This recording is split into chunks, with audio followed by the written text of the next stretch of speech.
What it do? What it do is your boy Lifeline with Knicks World. Knicks World. We got Benny Blanco in the building. We got 7 Sign in the building. What's going What up? on? What's going on, fellas? Yo, we here, Chilling, we here, we baby. here.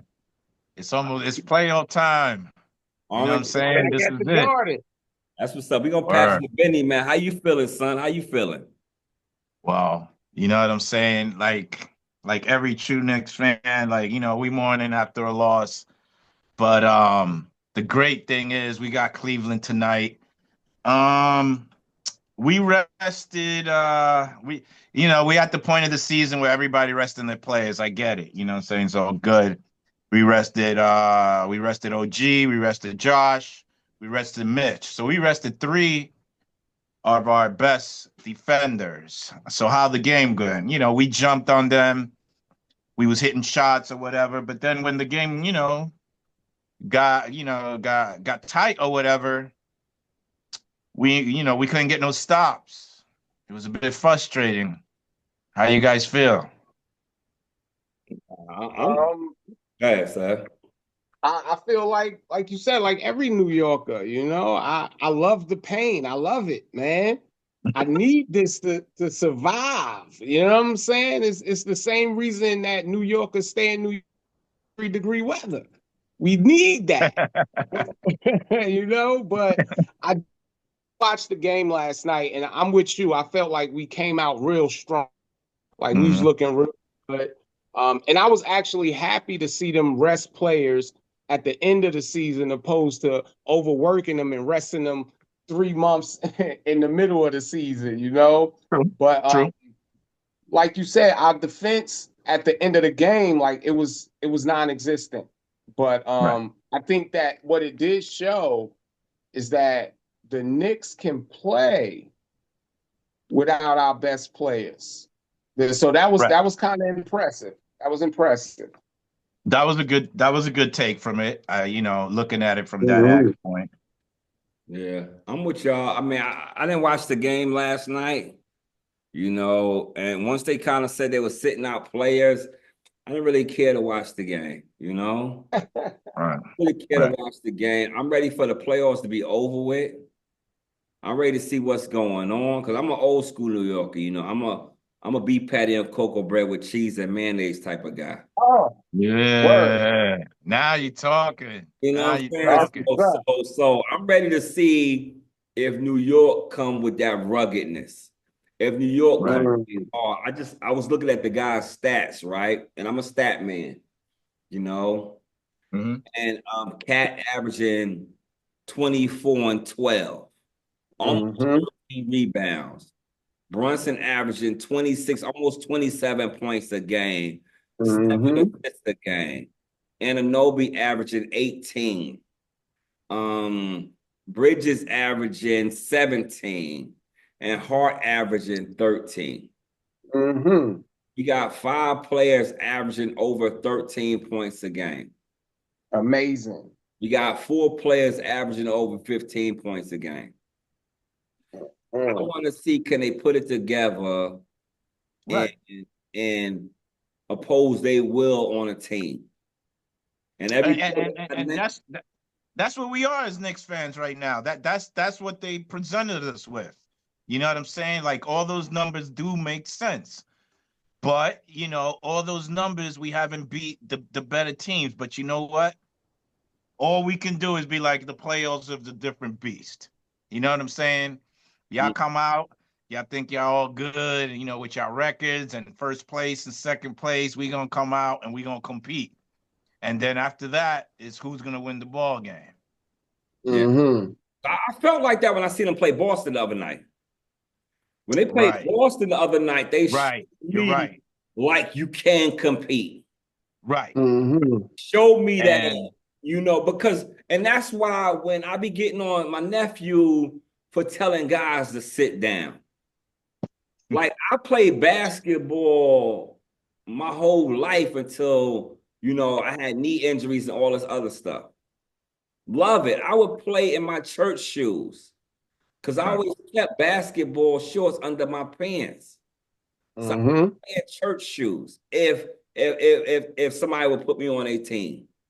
That's how much I Right. love the game. And I always realized that the team that play hard and if the ball dropped their way, they could win. So sometimes I don't be understanding why these guys want to sit or not play. Right. You don't know the outcome. That's why it's called upsets. Mm. It happens. No, I agree. It's when those situations where you have one star player on a team that you know isn't going anywhere. Like it, and especially if your plan is to start over next season, and that's the only time I would tell somebody to sit. Like, I said the same thing with Dallas. Kyrie goes down, he's done for the whole season. Anthony Davis isn't going to carry that team through the playoffs, and he's No more way. likely to get hurt trying. Yeah. Yes, absolutely. I get it. I just want the players to play. And I guess I'm just old school kind of guy. I don't know if tomorrow is guaranteed, Facts. so I go out here and compete and do what we could do. That's a fact. If you injured, if you available, play. Yeah. You're right. You Yeah. absolutely right. So I This don't is like- debate that. Yeah. There's like a new trend they're doing, man. But I'm sitting there. I feel like what that creates, it creates momentum for the Pistons. If we're really gonna play them in the first round, we just gave them momentum. You know what I'm saying? Because I'm sitting there watching the games and we jumped on them. We should have, step on their neck the whole damn game. Don't give them nothing to think about going forward to the playoff. Instead, they came back and got physical with us and won the goddamn game. Yeah. Well, I think that in the 7-game series, we might be able to beat Detroit, especially if we have the home court. That'd be the best case scenario with all our players healthy, especially after watching them last night. Right. Right. I mean, you got to take into consideration, OG wasn't there, which is super physical, and he's been on a tear scoring. You know what I'm saying? But he's our best defender. You got Josh Hart, who's super physical. Definitely. You know what I'm saying? He wasn't there. And then you got our best rim protector, Mitch Robinson. He wasn't there either. So you got to take a lot of that into huh? He's ever there? Even when he's there, is he really there though? Listen, if Mitch engage and becomes Mitchy and starts blocking shit and talking shit, I like that version of him. Right. But when is that experiment over? Like, we gonna say, like, okay, we tried it. It's not gonna. I mean, look, when the Knicks eliminated Cleveland a couple of years ago, that was the reason why. Because Mitchell Robinson showed up and manhandled any power forward center. It didn't matter. He manhandled them all. Okay. And then Bam Adebayo destroyed him. Right. But I mean, you got to give Bam his props. Yeah, Bam made Mitch look like a child. Yo, like I got on my nephew, Ben, I'm on you. We're not going to do this. We're not going to do this. Which one? Talking about when he destroyed. You living in the past, brother. You living in the past. What he did. That's true. What he did in the series. Nah, like right now, I mean, because I want the Knicks and I want Mitch to have a good series. I want to have a good playoffs. It's just a simple fact. He's been injured for the last like 2 years. Yeah. Mm-hmm. So I know, like, I got a friend right now, my man Adrian, right?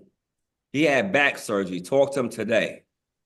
I was calling him, so he sound good. I'm like, bro, you sound good. It's like you recovering. He's like, bro, I'm in pain. I'm still in pain. My back surgery was in January. He said at a certain time today, I got to take a pain pill to kind of, he said it's getting better, but I'm still in pain. And that's sometimes we go hard on these athletes, but to recover takes a while. Right. No doubt. But No then, doubt. and that's what I'm saying. But then at the same time, we expected him to be a difference maker. Right. You know, That's a fact. I'm That's a I, fact. I'm still believing in Mitchie, but unbelievable. yeah, man, I was watching that game, and I'm seeing Detroit get their confidence, and it's all good. I kind of like it, to tell you the truth. But to all the Detroit fans, it's um it's a different beast in the playoffs. Definitely. That's a fact. That's a fact. They're throwing threats out there, bro. Right. Right. You about to get us hurt. Well, I'll say Nah, this much nah, to nah. you, Ben. He I about- look at because I don't want to drag on about Mitch, but I think Hartenstein was a better fit. Oh, Mm. definitely. I think that we could have kept him and we would have been better off. And I don't think we had to pay him a lot to keep him, but in classic New York fashion, I don't know why we don't like to spend money that we have, but we always gonna get rid of players. Um, one thing I always said is that we weren't gonna win the title as long as Dolan was still the team owner. Um, I said that once too. yeah, it seemed like he backed off a little bit. Yes. It seemed like he backed off a little bit. So hopefully, and New York's been making good decisions lately. Well, I'll tell you the whole thing. He did back off a lot, and he let Leon Rose and West let them do and bring the players and build this, because they built this culture, and Tom Definitely, Thibodeau has a big part of that too. So they definitely. built this whole thing, Rose and West, and they're very strategic on which players to bring in. Now I'm still waiting for the Bridges thing to like. I'm hoping in the playoffs is we're gonna see why we gave away so many picks. Right. Yeah. Because like I said before, oh, go ahead, like. Nah, I'm with y'all. I'm just following y'all. I'm enjoying the new Knicks. I'm Yeah, enjoying the yeah, new direction. I'm not even yeah. mad at Thibodeau. I'm just mad that it got public Right, Yeah, because you should have talked amongst the players because now it's almost like the Trump thing. Trump is the master of misdirection. And facts. right now, right. we using this as we talking about Tom Thibodeau. Right now, we should be talking about how we gonna win this playoff series. That's a fact. That's a fact. But when you make stuff public, people start focusing on the wrong things. Right. And now we Right. even giving ourselves an excuse if we lose. Yeah. Yeah. They should have Well, kept that in-house. Right.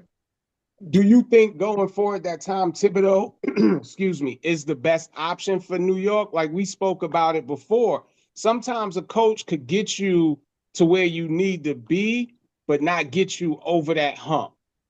Like we seen it, Right. Chicago Bulls, we seen it with the Golden State Warriors. Like, so it's even though Tom Thibodeau, he built that culture, that hard defense, like everybody plays defense, Right. do you think he's the best coach going forward? I love Tibbs, and I love what he's about. He was there with the Knicks back in the day with Van Gundy. You know what I'm saying? So he's been through the Mm-hmm. wars. But I would Mm-hmm. say moving forward, the NBA has changed, and his philosophies has remained the same. Okay. And I think, especially with the talent we have, if you have a more innovative coach, a more creative coach, call playing, using more, players and stuff, I think the Knicks could benefit from that big time. Mm. Okay. And I agree. One of the scary things is that you find when you get that coach that's different and he's bringing something new, a lot of the times it's a one-win coach. It's not a dynasty coach. You know, Mhm. like we seen it with Toronto, we seen it with Milwaukee, and we're gonna see what happens with Boston. Right. You know, like, are you gonna run it back? Are you gonna win? So it makes me wonder. So I just don't know yet if this is part of the process or if the process is complete and we just need to move on. Well, Because you know the Knicks will drag some shit out now. yeah, I'm gonna say this Yeah. Yeah. right Oh, now. I Right now, good. Good, left line. right now, we gotta give him at least all of next year without a major trade. Because Okay, this is the first year you got Cat and Bridges, that's right. you know? So therefore, by us doing this trade, we had to figure out a space to get all these players together. So now, next year, after everybody know their positions, everybody know this, maybe we'll get a couple more, tweak a few role players. Maybe get a couple of more big men to help out with Robinson. And let's see, I think we got to give Tibbs a full year or two up under his belt with a new roster to kind of see how is he doing a good job. It's hard to rate somebody on a first year with new players. I got you. I I agree. got I you. agree. I agree with that, and I'm Team Tibbs, to tell you the truth. You know what I'm saying? He's a hard nosed coach. You know what I'm saying? All the players know that. Right. He has a representative around the league. Um, but listen, also, if something comes along and somebody has some ideas and some creativeness to get more players involved and everybody's in, hey, I'm open to see that too. At the end of the day, it's about W's, isn't it? Right. I think my biggest thing with the Knicks and Thibodeau is I'm not seeing a lot of player development. Like the players are coming in and they do what they do and they do it every year. You know, like we could say Brunson, you know, that was a surprise to a lot of people, you know, coming from Dallas, but he didn't have the opportunity to show you what he could actually do. You know, Right. but you look at like a Mitch Robinson who's his averages pretty much stay the same. I don't even think he's ever averaged 10 rebounds for a season. You know, you had Julius Randle, you know, he was averaging 10, 11 rebounds as the power forward, but it seems like the trades that when they did these trades, it was because there was no player development. Like nobody was getting better. We were Right. just kind of on this even plane. And Right. I still don't know if we're seeing any player development, you know? So that's my biggest issue right now with the Knicks. Because when you have a player that you think, like, hey, if they develop these players, you know, like this is going to be a great team. Like getting rid of the how you say his name, DaVincio. Like DiVincenzo. yeah, like I felt like with the right develop, like he was going to be one of those players that did it all for you. You know, go out there, fall, break your leg to get the steal, get the, you know what I'm saying? So Listen, that's what I it, want it, to it, see from New York. it sounds like to me that Bridges need to step the fuck up. You know what I'm saying? Like, I'm sorry, man, but it always comes down to this dude. And it's like, I got nothing against him. He's a very Right. positive dude. He's an Iron Man. But hey, what's up? You know what I'm saying? Like when the game is online, you gotta come through. Like, what's going on? I mean, is Bridges a star player like that? We seen him do it with Brooklyn, but he had the green light. You know, Right. he had the green light in Brooklyn. So, you know, when you get a green light and you could take, you know, 18, 20 shots, you know what I'm saying? You can do Yeah. a little more. But But I feel you on that. But to tell you the truth, he has that here because again, I keep telling people like Brunson, every team is gonna double team, and they're gonna yeah, come with big players to double team Brunson. It's a given. So all when right, I agree. Brunson gets rid of the ball, that's it. They got two on him. You gotta go. There's nothing. Don't be looking for nobody. You gotta go. Score the ball, shoot it. Drive it to the. You gotta go. And I think he still hasn't figured that out. DiVincenzo figured it out at the end of the year, so he knew. Right. Well, what would you say Mikal Bridges is what? The third or fourth option on the New York team? He's the way they're looking at it, he's the third. Okay, so a third option averaging about 17, 18 points ain't half bad. If your third option is averaging 18 points, and then, your fourth option, who would be OG, is averaging, I think, 16 during the regular season last season, plus some steals, some rebounds. It seems like what we're missing is those bench players that, you develop those bench players to come in. And I don't know if we have a bench player that can come in and give you 20 solid minutes and say that he really affected the game. No doubt. Yeah. No doubt. And again, it's interesting that you said that, because that's a knock on Tibbs too. Because it's not like you say, I don't, where is this talent? But he has talent on that bench that he's not developing. Like we drafted the French kid, whatever his name is, with the dreads. And listen, the guy can shoot. He could flat out shoot. And now it's like that. I've seen so many videos on him, like he can actually defend and he's not scared, but Tibbs ain't giving him the shot. Yeah, it's obviously something that Tibbs is not seeing. But let's get on this Bridges thing, because as a third option, like Seb said, he took the words out of my mouth. Third option, well, really fourth option. Fourth option, averaging 17. He was the third option, but Anunoby stepped up and Anunoby showed you I'm the third option. But this is right. I hate that I'm a numbers man, but numbers say what it is, because numbers show development. Right. This year, 82 games, average 8 points a game. Second year, 9 points a game. Third year, 13 points a game. 4th year, 14 points a game. He had a breakout in 2022-23. He averaged 17 a game for Phoenix. 56 games. And that's when he got traded to Brooklyn. So when he went to Brooklyn, that rest of the season, he averaged 26.1. Wow. So his total, he averaged 20 for that season. You hear me? Okay. That's right. It's crazy, because he played 83 games. Because he played 56 and 27. Because Phoenix played more games than Brooklyn. They were a game behind. I got you. Okay, it was crazy when I seen that. But then the next year for Brooklyn, I got you. Threw me off for a second, but I had to think. I got you. He played the whole year for Brooklyn. He played 19.6.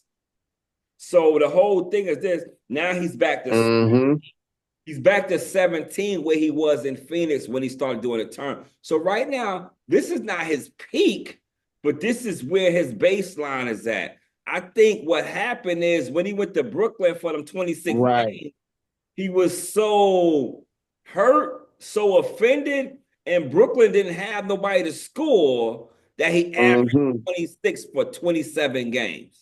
But then the following year, it was back to 19. Like he's not a 20 per game type of score, unless he's the main scorer. Right.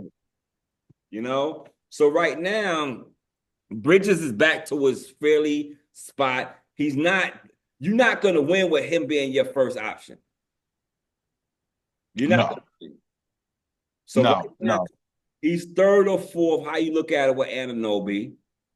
And I really... Nah, definitely not. And the sad thing is a good thing, because for a dude to average 17 and be your third or fourth option, is pretty good. So you see, in this case, the numbers look great. But when you're watching the game, it's like, and Brunson is double teamed, like, where's that other guy that's either gonna score, or look for his own shot? And that's what he needs to do. And it's not bad. I'm not knocking on the guy, but we need more of that. I got you, Holmes. I got you. I mean, I agree 100%. But again, it all goes down to player development. What are we doing to get him those shots? Because right now he's averaging 14 shots per game? Right. So are we doing anything? Is the coach doing anything to get him them shots? And this is okay. So, I'm not a big Jimmy Butler fan, but one thing that I life am. told me that I had to look at, he was like Jimmy Butler during the season, he allows his teammates to be great. So in the playoffs, they have that confidence where they can Right. come in and be like, yo, I can hit these shots. I can take these shots. Are we doing that for Bridges? And I could see OG now, like he took it upon himself to be like, I'm gonna take these shots. And even with Cat, like during the season, I didn't see that confidence that was instilled in him to say, yo, you're that guy. Take those shots. So I think that's what we're missing right now. Well, to be honest with you, we ain't missing shit. We just waiting. Like fuck that. Like it's game 80 right now. What the fuck is you missing? You missing the playoff. That's a fact. Ain't no like you got to play with what you got right now. Ain't no more going back Right. to Walmart and picking up no players. Ain't no goddamn Right. players. You get your heart, you put your boots on, you put your hard hat on, and you go play basketball. And Yep. right now, That's right. that's why I told you I can't wait until the first game. Man, these next two games is like old Chinese food, nigga. I don't give a fuck. I don't give a fuck about. I'm waiting until the playoffs start and see who come to play. No doubt. No Facts. doubt. That's fair. Yeah, like what are we talking about now? It's too I late can dig that. to talk about everything else. Oh, I don't like that she have dreads and this. That. Nigga, it's 2 days before the wedding. Shut the fuck up, man. Right. Right. It's time to play. When the playoff game come, whoever we matched up with, I'm gonna be rooting. I got my Knicks hat. I got a couple of Knicks shirts right now. I'm being TV. Matter of fact, when we get off this thing, I'm going to buy me 2 bottles of liquor. You know what I'm saying? That's how I'm feeling. I'm getting ready for the playoffs. I'm gonna put some liquor in the house. So All right. So question.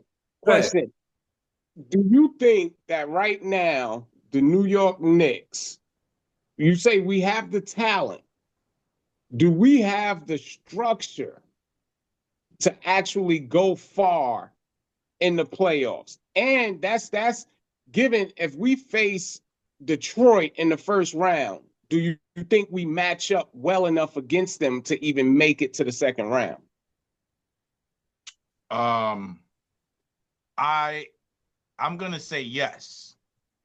I think we're definitely talented. I think we're across the board. We're better than Detroit. They got Cunningham. He could be a problem. He's young. It's not his time. Mm-hmm. You know what I'm saying? They're trying to push the agenda of the bad boys, saying, okay, cool, bring that back. But you know what I'm saying? I don't think that's gonna help you. Okay. Brunson, I've seen him in the playoffs. He doesn't shy away. He competes. Definitely. He produces. You know what I'm saying? I don't say that about everybody. You know what I'm saying? Like, for example, like Melo, I love him, but he will have bad games in the playoffs too. You know what I'm saying? Brunson comes through and he's clutch. I like that. Yeah. You got Cat. What about Cat? Cat can score. He can be a force. I'm always iffy about his D. But he's a big physical dude, and he's not scared of bang or nothing like that. Right. This, put it like this. If Cat, the Knicks have to figure out a way to run off more offense through Cat. Because when the offense is running through Cat, it's easy to score. It's super easy to score. And Tibbs know that, and he's used that. He gotta use that a little bit more. See, nephew, you're a great host, and you give some of the best questions on the show. Can you hear me? Uh-huh. You hear me? I can hear you. I said you're a great host, and you give some of the best questions on the show. But you give double questions, and I don't be remembering the other half of the question. He fucking, he be fucking me up. I know they be like, yo, he ain't answer the other shit. I got don't remember the other shit. He's notorious to give you two questions with one question. I got you. I I forgot the got you. other I'm gonna question work too. on that. I'm gonna work on that. Yeah. He'd be like, let me ask you this. Let me ask you this. How you feel about this, that, and other? And also, I'm like, yo. But all I'm gonna say is this: the game. I don't even know what the hell you asked. Well, the questions go hand in hand. You know what I'm saying? Hand and foot, baby. Hand and foot. Hey, but anyway, I feel like this playoffs right here, because Randall was hurt last playoffs, wasn't he? Yeah. Yes. Okay. So right He now, was. yeah. So this is the Knicks' first time with both star players going into the playoffs. I don't like how Cat was getting up and down the floor a couple of nights ago. He was looking a little hobbled. Cat was looking a little hobbled. I don't know if he had gas or what. Mm-hmm. He was looking a little hobbled, you know? So You be eating all that Spanish food uptown now, man. if Cat and him, because it's good to have three good players, but you got to at least have two. And right now, by Cat averaging 24 and 12, those are big numbers. Yeah. Those are big numbers. And I know Ben be saying stuff like sometimes the stats don't mean nothing. Watching the game. But what I'm trying to tell you, Cat done has some real good games. Because Definitely. yeah, he not averaging 18 and 9. He averaging 24 and 12, almost 13 rebounds. He's in the top leaders in rebounds this year. He's number 2. Yeah. And that's what I'm saying. So He's sometimes, number 2. and that's what I'm saying. So right now, I'm just ready for the playoffs. This is the best year I feel good about the playoffs. Last year I felt good, but Randall was down. So therefore, so we tried to grit and grind it out last year. This year, we just as equipped as anybody else. The only thing I worry about is the Celtics. Like Cleveland right now, Cleveland, I think we could fight Cleveland. Yeah, I do too. I think that we can beat Cleveland. Yeah, I think we can beat Cleveland. I think we can because like Mitchell is tough, right? But then after Mitchell and Brunson, however you want to look at it, Mitchell first, we got the next two best players. I agree. Right.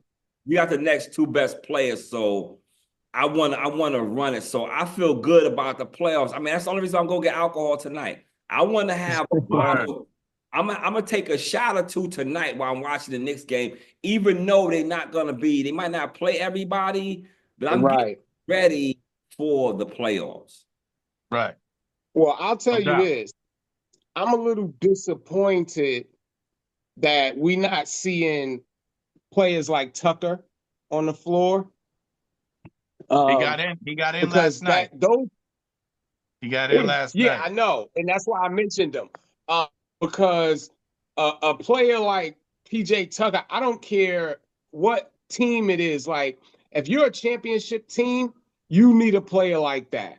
Like, that guy comes in and he causes wreck. Like, he's not afraid to defend and bang with you. Like, and then just his overall attitude, like he's gonna pump you up. Take that shot. Like, you got this. So I want to see more of that. Like, I want to see more of these bench players getting in there, because that's what's going to make the playoffs. That's what's going to determine the playoffs. You watch the playoffs, it's always who has that extra 6 man that's going to make a difference when your starters are tired or your star player is tired.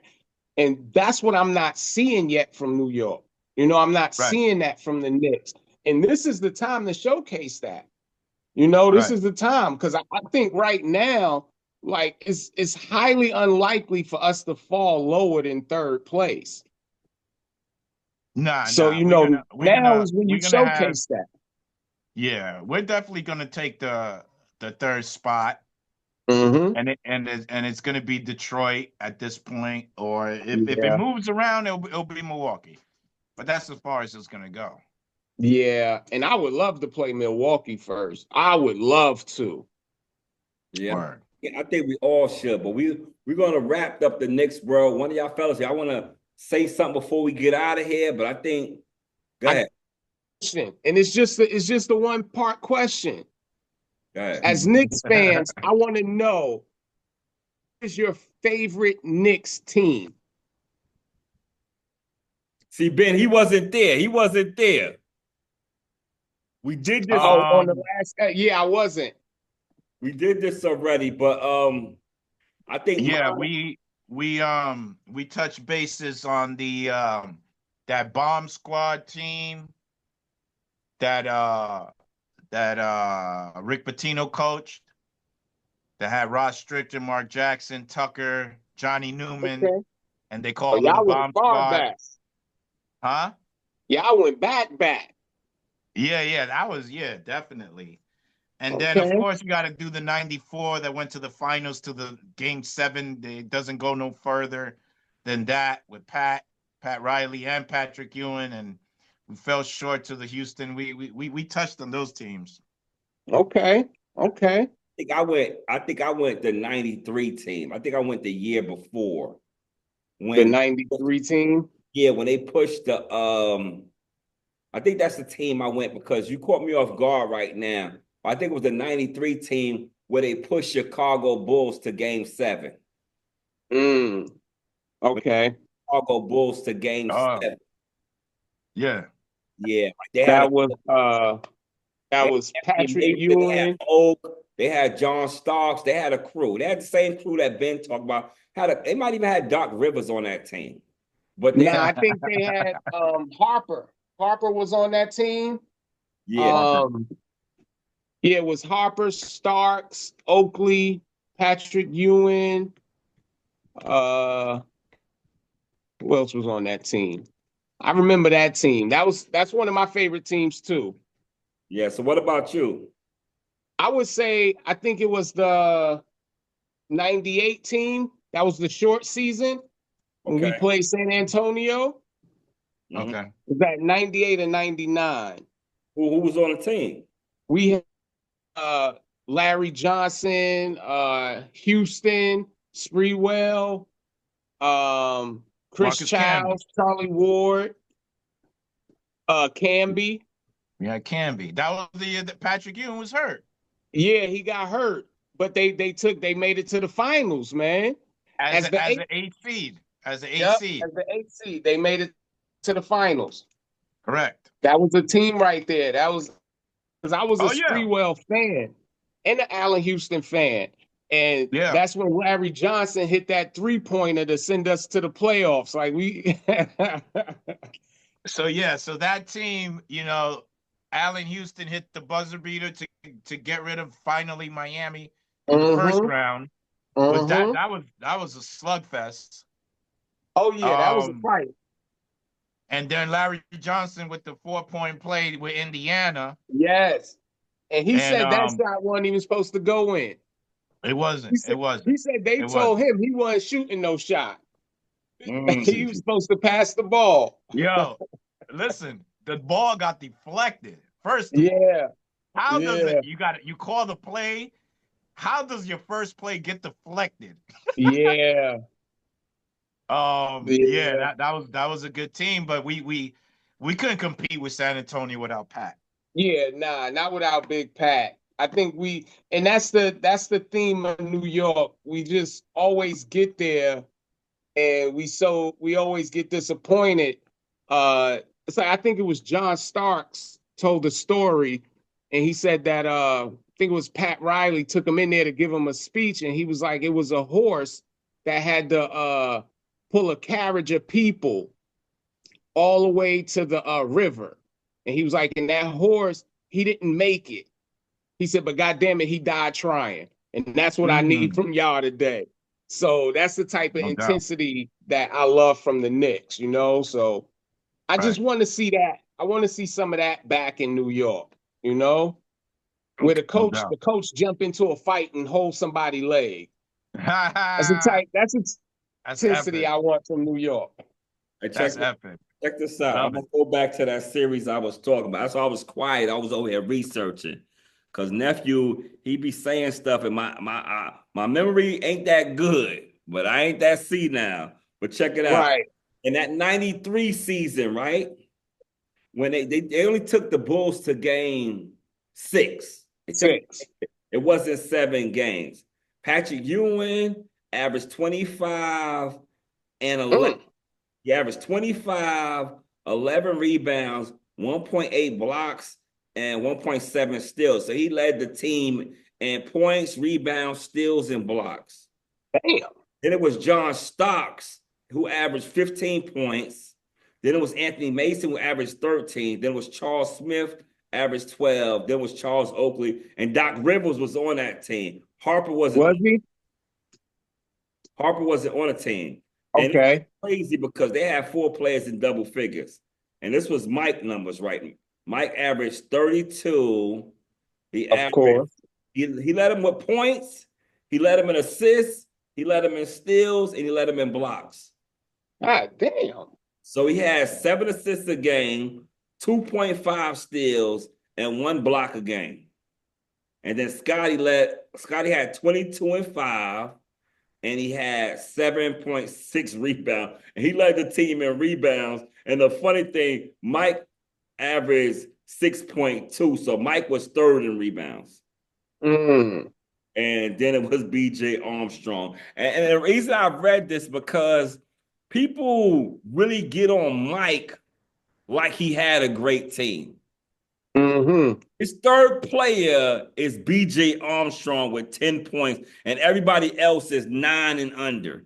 And he averaged 10. Him and Scotty is the only 2 players that average 20. They the only 2 players that average over 11. Wow. That's crazy. And that's why sometimes when we looking at dominance, Mike 32 points was needed. Oh, hell yeah. And that's the thing. Like people think like Mike did all this scoring because of this, because of that. And it's supposed to be a Knicks thing. But when I'm looking over that, I'm like, God damn, like we see why we fucked with Mike. You know what I mean? See why, because he ain't never not show up, man. That's a fact. Attendance is 100 for 100. That's a fact. Yeah. Somebody tell me when Mike didn't show up. He always showed up. Yeah. So speaking of showing up, and I'm gonna end it on this question, and I'm gonna let y'all have it. And it is a 2-part question almost. So it's this. So give me your biggest disappointment. Is it the finger roll or Reggie Miller scoring? What did he score? 9 points in a couple seconds against the Knicks. What's your biggest disappointment? That's easy for me. Is neither one. For me, the biggest disappointment is called Charles Smith. That's the biggest disappointment. If you're 6'10", I don't care, Michael Jordan, Pippen, Barkley, Malone, you go up like a man and at least get to the fucking free throw line. That's a fact. That's a fact. I'm gonna tell you. What about you, man? I'm gonna say if I gotta pick out of those, I'm gonna say, of course, the finger roll. And the reason being, like Reggie Miller, as a fan, he did what he was supposed to do. So if I wasn't rooting for the Knicks, that would have been a beautiful thing to see. Right. But the finger roll hurt me because I wanted it to go in. Yeah. Like I held on the shot. Oh, you know what I'm saying? At my bald head skin. I ain't had no hair. So I'm grabbing my bald head skin and pulling it like, yo. Like, what's going on? So that was so disappointing. Reggie Miller killing us. That was more like anguish. That wasn't disappointment. Like when somebody you know, that hurt. Reggie Miller hurt me, but the finger roll, I was just disappointed. Like that's when you see them guys, and like if I was on a bench, I might still be sitting there. Yeah. Well, that's how I felt with the Charles Smith, man. I swear to God, I think I was staring at the TV for like 30 minutes after the game. I Right. could not believe it. Yeah, That's funny. that's All what's right, well, I would have to go with the finger roll. That's the first time I seen my dad cry. So he cried for like 3 days, man. I was like, damn, that really hurt him. So I'm gonna have to go with the finger roll because, like you said, when you 7 foot, you dunk that shit. I don't care what the situation is, you dunk that shit, Pat. Yeah. You dunk Yeah. that. Don't try to be pretty. It was nothing pretty about Pat. You dunk that Listen, shit. I've seen a lot of basketball. 9 out of 10 times, if you go up and you're going to dunk it, even if you didn't get Mhm. fouled, they'll put you on the line. Yes, yes, yes. So that's where we are in life. hey, hey, that's what's up, man. This is another episode of Knicks World brought to you by Lifeline Presents, man. Thanks, fellas, for showing up, man. You know how we do. Thanks for having me. We got to get a closing for the Knicks World. You know, we ain't gonna use the GOAT metrics closing. I mean, what we gonna say? It's always next year. That's the New York motto. Nah. No, no, no. I'm gonna let Ben. Hey Ben, how we gonna close the show, man? This dude, man, he trying to jinx everything. Oh, man. Well, I've been seeing a lot of trends out there. So getting back to Detroit, they want to be the bad boys. They looking more like Yankee Doodle Dandy, Bambi. Shout out to all the Knicks fans. Marcus Word. Camby, Knicks in 5. Knicks in 5? Knicks in 5. All right.